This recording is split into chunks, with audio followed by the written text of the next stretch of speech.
오늘은 삼손에 대한 이야기입니다. 다음 주에 이제 부활절 설교이기 때문에 삼손에 대해서 오늘 말씀을 전하고 부활절 후에 그 다음 주에 삼손 2편에 대해서 말씀을 나누고자 합니다. 제목은 선택받은 자, 하나님의 뜻을 벗어난 삶.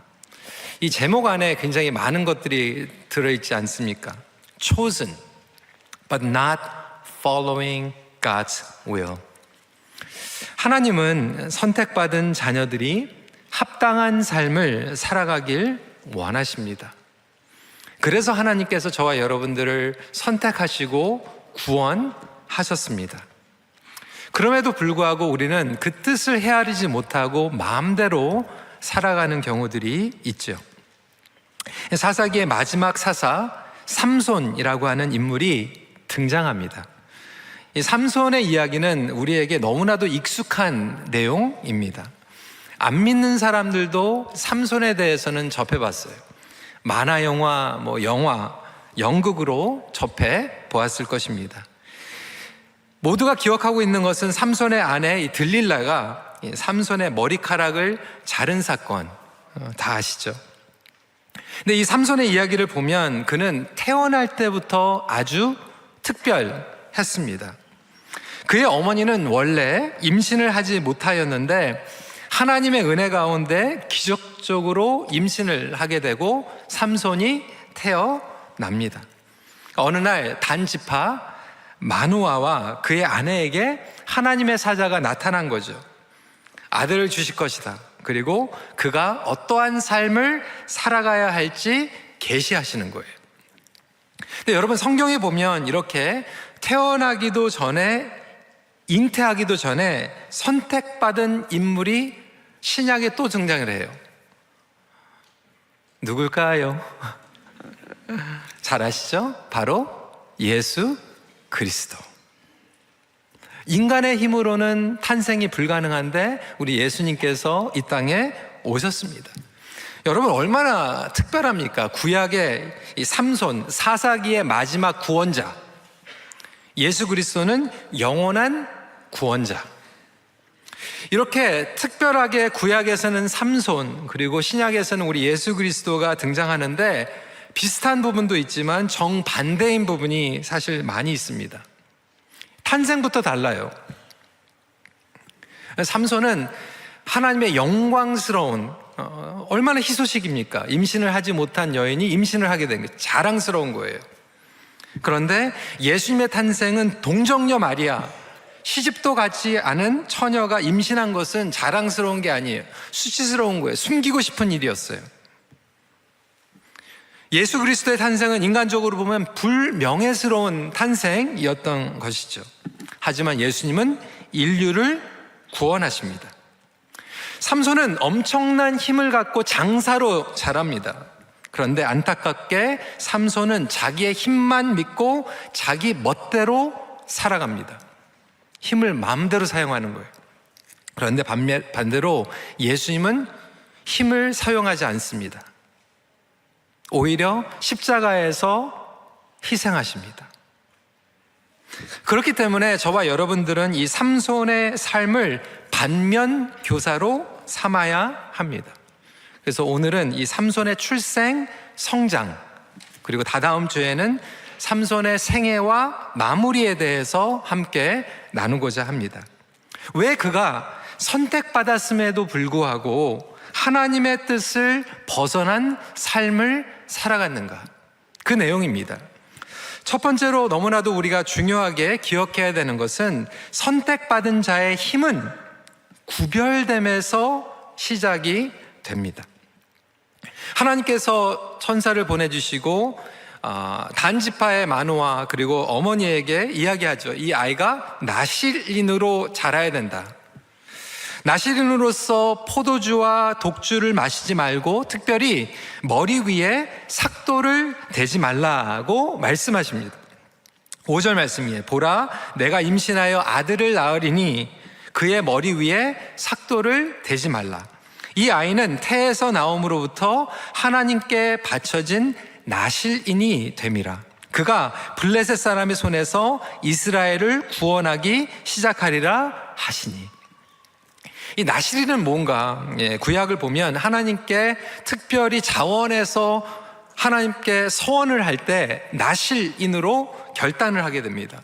민수기 6장 1절부터 12절까지의 말씀을 쭉 읽어보시면 나실인으로 헌신하기 위해서는 3가지의 금지 사항이 있습니다. 머리를 자르지 말아야 되고요, 술이든 포도나무에서 나오든 그 어떤 것도 마시지 말아야 되고, 그리고 시체와 접촉하지 말아야 합니다. 신약에 보면 저와 여러분들이 영적인 나실인이에요. 그렇다고 해서 이제 문자 그대로 살라는 게 얘기하는 거예요. 여러분 한번 생각해 보세요. 제가 머리 막 기르고 와가지고 이렇게 하면서 설교하고, 포도주스, 포도, 건포도 이런 것도 안 먹고, 장례식에도 가지 않고, 크리스찬들은 장의사도 되면 안 되고 이런 내용이 절대로 아니죠.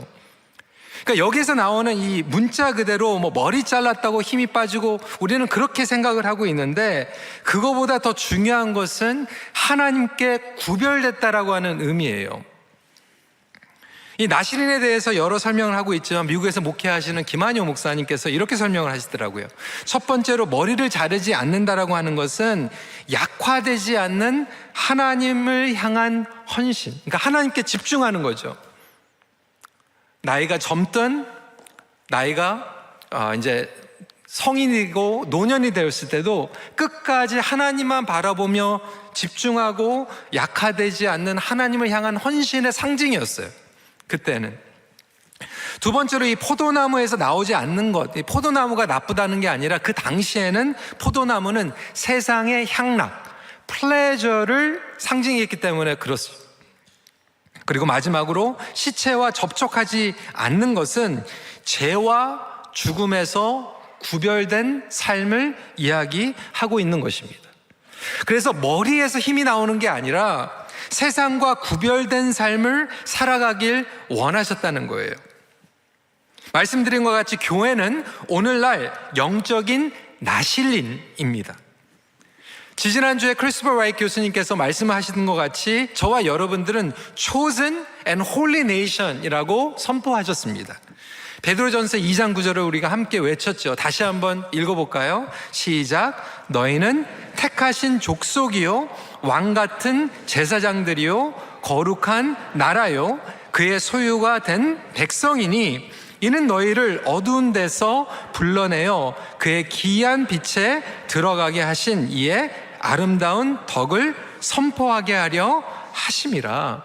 그러니까 저와 여러분들은 세상에서 구별되었어요. 하나님의 선택받은 자녀들이에요. 그런데 그 특별함을 우리가 누린다라고 하는 것은 결국 어디에서 드러나냐면 우리의 삶의 구별됨 그리고 거룩함입니다. 여러분, 비즈니스 하시는 분들, 여러분들의 사업체는 하나님께서 선택한 사업체인 줄 믿으시기 바랍니다. 그러니까 하나님의 은총과 하나님의 페이보리티즘이 임하는 게 당연한 거예요. 그런데 우리가 선택받은 비즈니스라고 외치지만 정작 여러분들이 비즈니스를 경영하는 것은 구별되어 있습니까? 우리 자녀들은 선택받은 자녀들이에요. 교회에서 태어나서 교회에서 자라는 이 자체가 가장 큰 영적 축복인데 우리 부모님들, 우리 자녀들을 선택받은 자녀에 합당하게 키우고 있습니까? 교회는 선택받은 신앙의 공동체라고 외치고 있지만 과연 저와 여러분들은 교회의 리더십에서 교회의 매니지먼트를 결정을 선택받은 자답게 결정하며 나아가고 있습니까? 선택받았다라고 하는 것은 결국 예수 그리스도 안에서 거듭난 인생이에요. 예수님은 그 힘을 온전하게 순종에 쏟아부으셨어요. 그의 힘과 에너지를 십자가에 쏟아 부으셨어요. 하지만 삼손은 그의 힘을 자기의 마음대로 써버렸어요. 여러분들은 힘을 어디에다 쏟아붓고 계십니까? 무엇을 위해서 힘을 축적하고 계십니까? 무엇을 위해서 달려가고 계십니까? 아, 이 정도면 우리가 힘이 있지. 이 정도면 내가 영향력이 있지. 그 힘과 에너지를 여러분들의 마음대로 사용하고 계십니까? 아니면 순종에 쏟아붓고 계십니까? 우리의 선교, 우리의 전도, 예배, 복음, 능력뿐만이 아니라 관계에 있는 모든 힘들이 주님 안에 거할 때, 그리고 주님을 위해서 사용될 때, 그러니까 선택받은 것보다 더 중요한 것은 하나님의 뜻 가운데에서 쓰임받는 것이요. 그럴 때 구별됨으로 하나님의 영광을 누릴 수 있는 저와 여러분들이 되시길 주님의 이름으로 축원합니다. 그 구별됨을 위해서 저와 여러분들이 나와 있는 거예요. 그렇다면 조금 더 구체적으로 이것을 어떻게 가꾸어 갈 수 있을까? 선택받은 만큼 중요한 것은 양육입니다. 아이들도, 여러분, 아이들이 태어나면 우리 축복기도 해줍니다. 다음 주에 또 유아 세례를 받을 거예요. 그런데 이 출생보다 더 중요한 것은 어떻게 키우는가예요.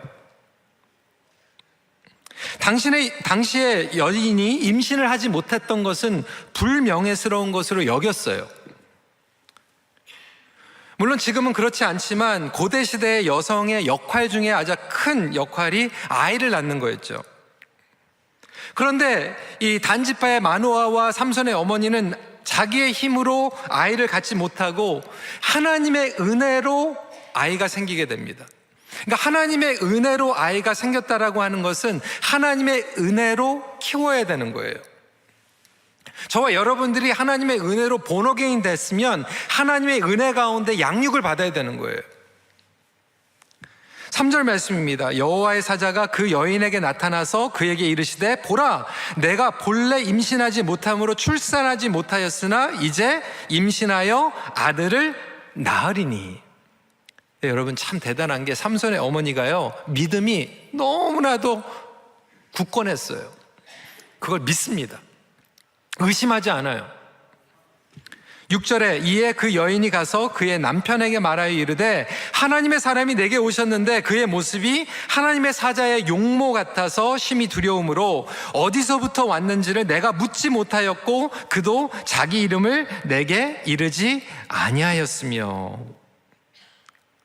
그래서 그것을 그대로 믿고 남편에게 익사이팅 돼가지고 전달하는 거예요. 다른 거 물어보지도 않아요. 그러니까 의심이 없는 거죠. 굳이 그대로 믿는 거예요. 여러분 참 대단한 거죠.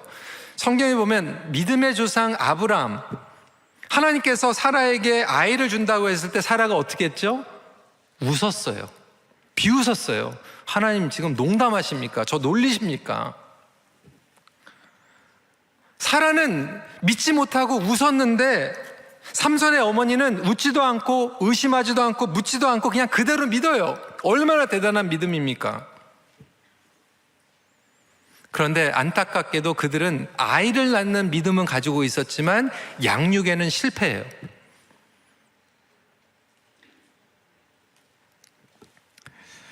양육에 전혀 관심이 없었던 건 아니에요. 삼손의 아버지 마노아의 기도를 들어보세요.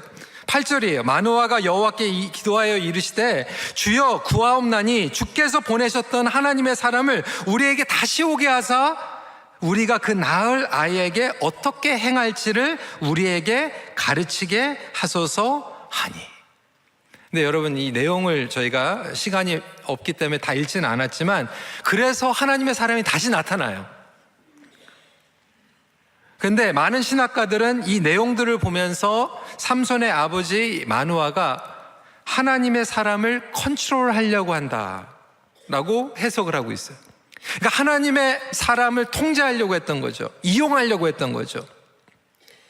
여러분 우리가 자녀들을 키우면서 기도 많이 합니다.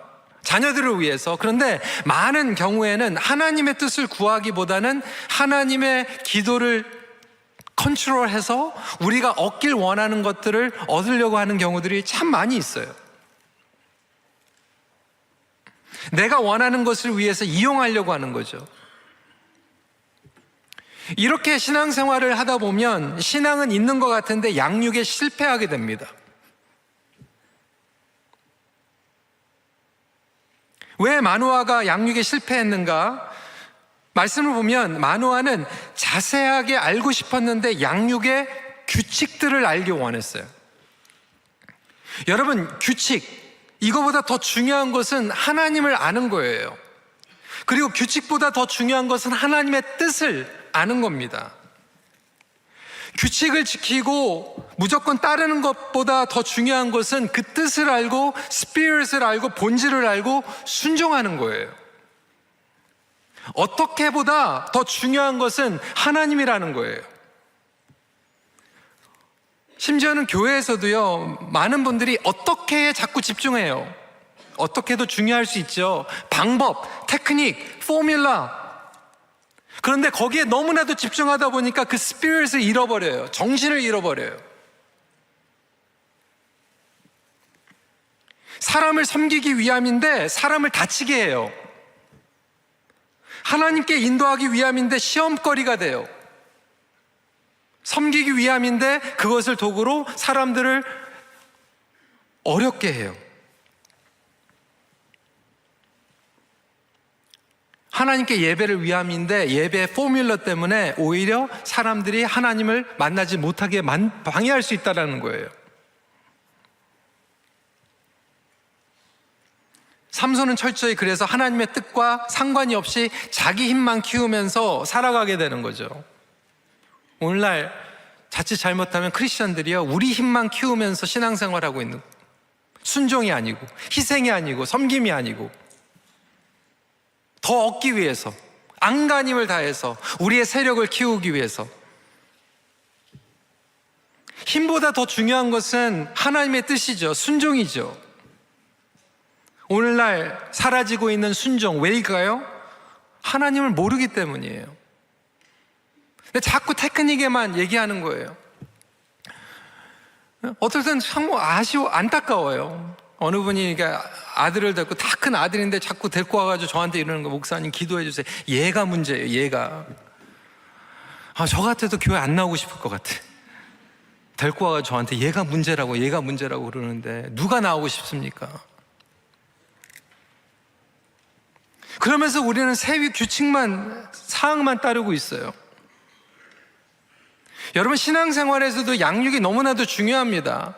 여러분들 본어게인 되었습니까? 할렐루야. 선택받았습니까? 할렐루야. 그런데 여러분들이 선택받은 구원받은 백성이라고 한다면 그만큼 더 중요한 것은 양육이에요. 말씀으로 자라야 돼요. 이번에 박성호 목사님하고 저하고 특별한 신방을 갔다 왔어요. 캘거리에 다녀왔는데 아주 짧게 다녀왔어요. 월요일날 저녁에 도착해가지고 화요일날 신방하고 수요일날 오전에 왔는데, 저희가 캘거리에 간 이유가 있습니다. 몇 년 동안 이제 젊은 가정들이 하나씩 이제 이주를 하는 거예요. 그래서 이제 기도해주고 축복해주고 이제 보내고 이제 그랬는데, 보니까 계속 이렇게 조금씩 가더라고요. 작년에는 우리 교회 김광표 안수집사님께서 이주를 하셨어요. 제가 농담 반 진담 반으로 얘기했거든요. 집사님, 거기에 10가정 정도 모이면 신방 가겠습니다. 그렇게 얘기했는데, 이번에 이제 저희 교회에 또 정교훈 안수집사님께서 이주를 가셨어요. 근데 물론 1년, 2년 신앙생활 하시다가 가신 분들도 귀하지만, 김광표 집사님, 정교훈 집사님 같이 우리 교회에서 20년 이상 신앙생활 하시고 헌신하셨던 분들이 가시니까 막 정말 살이 떼가는 것 같은 그런 느낌이 들더라고요. 그래서 이번에 안 되겠다, 신방을 가야 되겠다. 그리고 나서 다 연락을 해봤더니 거기에 우리 큰빛교회 식구들이 15가정이 있는 거예요. 그래서 거기에서 이제 화요일날 식사를 같이 하면서 이제 모여가지고 얘기를 하는데, 공기도 좋고 다른 것도 좋고 다 얘기하다가도 공통적으로 제가 질문했거든요. 왜 캘거리에 가게 됐는지, 그리고 지금 어려운 것이 무엇인지, 그리고 우리가 어떻게 기도해야 되는지 그걸 다 적었는데, 다 모든 가정이 공통적으로 얘기하는 게 뭐냐면 영적으로 힘든, 영적으로 교회를 찾지 못하고, 교회를 찾았는데 양육을 받지 못하고. 한 분은 그렇게 얘기하는 거예요. 목장 헌신해가지고 목장에서 우리 큐티 좀 해요 그랬더니, 거기 계신 그 장로님 3분이 목원인데 그런 거 왜 하냐고. 장로님들 큐티 왜 하냐고. 한 분은 등록했는데 4주 동안 등록했는데 아무도 예수님 어떻게 만났는지 물어보지도 않더래요. 그러면서 정말 우리 교회 돌보미 권사님들 얼마나 귀한지, 이 성도들이 영적으로 어떤 상태에 있는지, 예수 그리스도를 만났는지, 그리고 목장에 들어가면 영적으로 양육받고 성경 공부하고, 이런 것들이 여러분 우리 교회에서는 너무나도 당연한 것처럼 여기는데, 그러다 보니까 이 귀한 거를 잃어버려요. 근데 이게 없어지니까 그게 제일 그리운 거예요. 영적으로 죽으니까. 그 얘기를 하면서 정말 우리 교회 온라인 이 성경 공부들을 더 잘 만들면 좋겠다, 그런 생각도 하면서도 한쪽으로 막 이런 좀 영적인 오기가 생기더라고요. 정말 우리 교회 성도님들은 양육을 정말로 제대로 해드려가지고 나중에 사막에 가가지고도 생존할 수 있도록 좀 이렇게 훈련을 해야 되겠다, 어디를 가든지. 여러분 정말 이게, 저와 여러분들은 선택을 받았기 때문에 어떻게 보면 이게 당연한 걸로 여길 때가 있어요. 근데 중요한 것은 이 본질인데, 우리는 본질을 붙잡지 않고 자꾸 테크닉만 생각해요. 사역을 할 때도, 선교를 할 때도, 예배를 드릴 때도 이 본질, 하나님을 알아가고 하나님과 가까워지는 거에 대하는데, 그냥 예배 와가지고 흉내내고 형식했다, 뭐 예배 드렸다, 그게 중요한 게 아니에요. 예배를 통해서 예수님을 만나야 되고, 양육을 통해서 주님 앞에서 훈련받아야 되고, 사역을 통해서도 예수님을 닮아가야 되고, 테크닉보다 더 중요한 것이 스피릿이라고 하는 것을 저와 여러분들이 기억했으면 좋겠어요.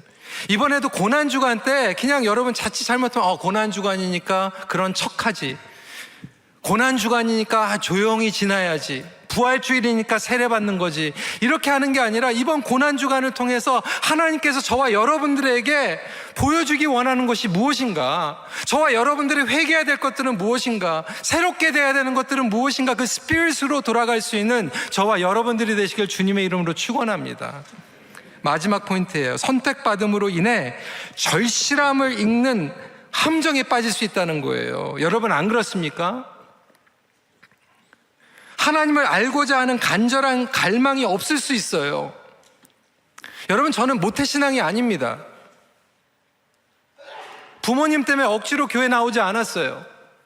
그래서 그런지 저는 교회 갈 때마다 막 설레었어요. 교회 가는 게 기쁨이었어요. 심지어는 부모님이 교회 가지 말라고 해도 갔어요. 그러다 보니까 우리 자녀들은 정말 모태신앙으로 태어났을 때부터 신앙생활 잘하면 좋겠다 생각을 했는데, 장점도 굉장히 많아요. 어렸을 때부터 성경을 읽고 듣고, 그런데 한쪽으로는 또 영적으로 스포일 되는 것도 제가 봤어요. 당연시 여기는 거예요. 소중하지 않은 거예요. 간절하지 않은 거예요. 여러분 저와 여러분들이 예수 그리스도 안에서 축복을 누리고 있지만 우리 자녀들 그렇지 않습니까? 스포일되어 있고 영적으로 간절함 없고.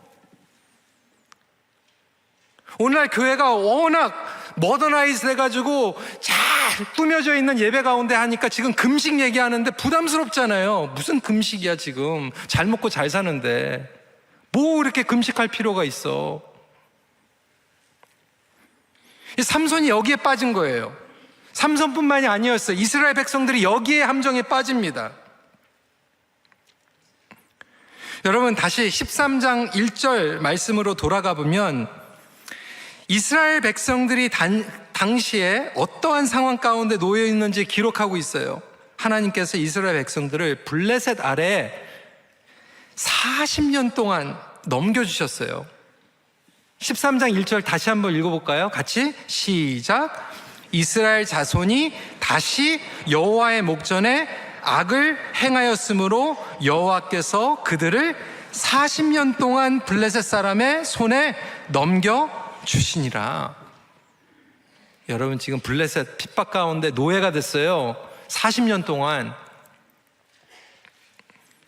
제가 처음에 사사기 시작하면서 그 그림 보여드린 거 기억나시는지 모르겠는데 다시 복습하도록 하겠습니다. 그림 보여주시고요.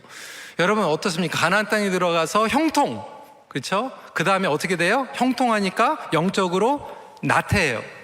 영적으로 나태하니까 어떻게 돼요? 죄를 져요. 죄를 지니까 하나님께서 징계를 하세요. 디스플레인, 정신 차리라고, 돌아오라고. 그래서 이스라엘 백성들이 어떻게 합니까? 부르짖어요. 회개해요. 하나님 잘못했습니다. 살려주세요. 그때 하나님께서 사사를 일으키셔서 구원하십니다. 그러면 또 형통.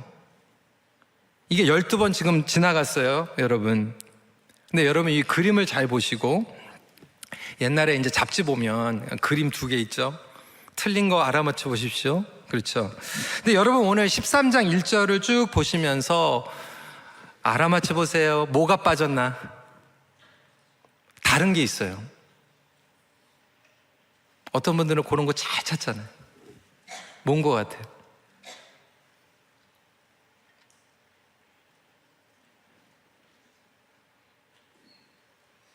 뭔 거 같아요? 좀 날씨가 좋아져가지고 일부는 금방 나오던데 부르짖음이 빠졌어요. 부르짖음이. 지난 11번은 그 징계 가운데서 주여 부르짖었는데 이제 12번 지나가니까 이제 부르짖지도 않아요. 40년 동안 노예가 됐는데 안 부르짖어요. 이제 적응이 돼버렸어요. 이제 뭐 새로운 것도 아닌데. 여러분, 저와 여러분들이 이렇게 적응돼서 살아가고 있지는 않습니까?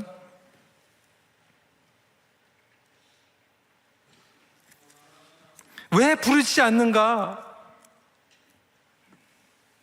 그러다 보니까 이스라엘 백성들이요, 완전히 그냥 블레셋에 적응돼가지고요, 이제 아쉽지도 않고, 기도하지도 않고, 회개하지도 않고, 물들여가지고 살아가고 있어요. 그러다 보니까 삼손은 부모가 원치 않고 나실인이에요, 지금. 그런데도 불구하고 맨날 보고, 누굴 봐요? 블레셋 여자들만 보는 거예요. 블레셋 사람들만 보고 자랐어요. 그러다 보니까 어떻게 돼요? 블레셋 사람이 좋은 거죠. 블레셋 여자가 좋은 거죠. 여러분 삼손 이야기 한번 읽어보세요. 계속 이 블레셋 여자 때문에 망하는데 그런데도 정신 못 차려요. 끝까지 좋대요. 왜 그렇습니까? 그렇게 젖어들어서 살아가고 있으니까. 우리 자녀들이요, 저와 여러분들이 이 세상을 살아가면서 블레셋과 같은, 바벨론과 같은 세상을 살아가면서 먹고 자면서 맨날 보는 게 그러니까 그게 당연한 거예요. 적응된 거예요. What's wrong? 14장 2절에 올라와서 자기 부모에게 말하여 이르되 내가 딥나에서 블레셋 사람의 딸들 중에서 한 여자를 보았사오니 이제 그를 맞이하여 내 아내로 삼게 하소서 하며, 3절에 아버지가 얘기하는데 꾸중하는데 책망하는데 듣지도 않아요. 무조건 여자, 블레셋 여자 데리고 오라는 거예요. 여러분, 현재 우리 신앙생활 모습이 이렇지 않습니까? 신앙의 간절함이 사라졌어요. 무언가 잘못 흘러가고 있는 것 같은데 부르짖지도 않아요. 선택은 받았는데 양육은 없고, 선택은 받았는데 기도도 없고 회개도 없고. 우리 자녀들도 그렇게 당연시 여기면서 살아가고 있고. 여러분, 제가 며칠 전에요, 정말 심각한 소식을 들었어요. 지금 우리가 살고 있는 이 캐나다, 지금 자유당 정부에서 이제 정책을 세우고 있는데, 저는 특별한 정당에 대해서 얘기하는 게 아니라 너무 기가 막혀가지고, 신문에 보면 이번에 이제 재무부 장관에게 462개의 조항을 검토하고 추진하도록 올렸어요, 안을. 그 중에 429번째, 430번째가 너무 심각해요. 429번째는 뭐냐면, 캐나다에 있는 모든 종교단체에서 낙태를 반대하면 체리러블 스테이터스를 뺏자라고 하는 안이 지금 올라갔어요. 430조항은 뭐냐면 Advance of Religion, 그러니까 종교를 확장하기 위한, 우리말로 하면 선교, 전도, 제자 양육, 예배를 위한 단체는 비영리 단체 체리러블 스테이터스를 뺏자라고 하는 안이 올라갔어요. 여러분, 심각합니다. 물론 아직 법안으로 올라가진 않았지만 이걸 지금 연구하고 있어요. 검토하고 있어요.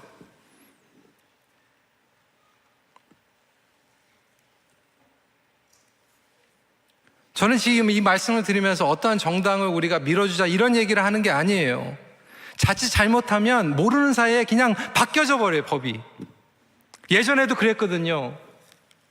대학교에서 LGBTQ 반대하면 서브시디 못 받게 그냥 바꿔줘 버렸어요. 그냥 순식간에, 우리도 모르는 사이에. 렌트 안 해주고. 저와 여러분들이 살고 있는 이 캐나다 땅에서 우리가 영적으로 깨어있지 않으면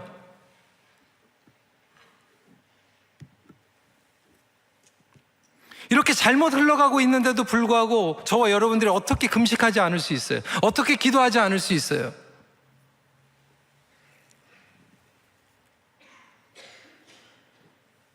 아마 우리 자녀들한테 이렇게 얘기하면 What's wrong? 이렇게 얘기할 수도 있어요.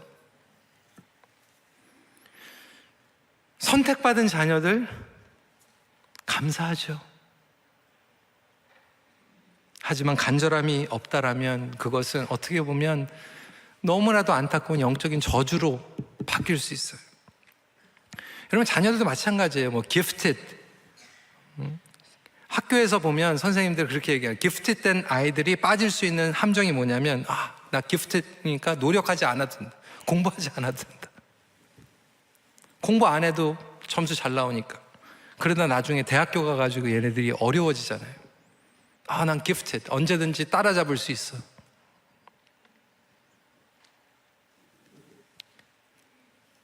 (40년) 동안 블레셋 밑에 있으면서도 살려달라고 부르짖지도 않는 이스라엘 백성처럼, 그럼에도 불구하고 여러분, 하나님은요 여전히 이스라엘 백성들을 짝사랑하세요. 어떻게 보면 하나님께서 이렇게 짝사랑하시는 것을 너무 알고 이용하는 게 아닌가. 혹시 저와 여러분들은 그걸 이용하고 있지는 않습니까? 우리의 본분대로 살아가지 못하고 있는 영역들이 있다라면 저는 이번 주 우리가 함께 기도하면서 자정 능력을 회복하기를 간절히 기도합니다. 여러분, 힘이 있을 때 엎드려야 돼요. 힘이 있을 때, 기도할 수 있을 때 매달려야 돼요. 할 수 있을 때 부르짖어야 돼요. 꼭 늦어가지고. 선택받음의 감사와 감격을 매일 회복할 수 있는 우리 큰빛교회 성도들, 그리고 우리 청년들, 다음 세대가 되기를 간절히 기도합니다. 말씀을 마칩니다. 선택의 특권을 당연시하지 마십시오.